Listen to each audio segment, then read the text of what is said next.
দারুল উলুম মঈনুল ইসলাম মাদ্রাসা বাংলাদেশের অন্যতম পুরাতন ও বৃহত্তম কওমি মাদ্রাসা। এটি চট্টগ্রামের হাটহাজারী উপজেলায় অবস্থিত। 1901 সালে প্রতিষ্ঠিত এই মাদ্রাসাটি কওমি ধারার শিক্ষা ব্যবস্থার অগ্রদূত হিসেবে বিবেচিত হয়।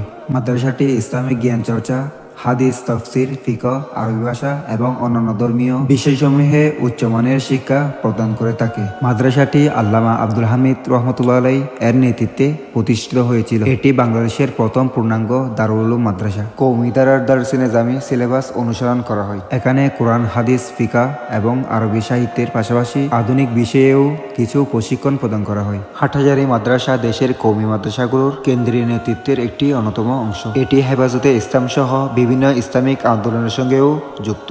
হাটহাজারী মাদ্রাসায় শুধু ইসলামিক শিক্ষা নয়, বরং নৈতিকতা, সামাজিক দায়িত্ব এবং নেতৃত্ব গঠনে অসামান্য ভূমিকা পালন করেছে।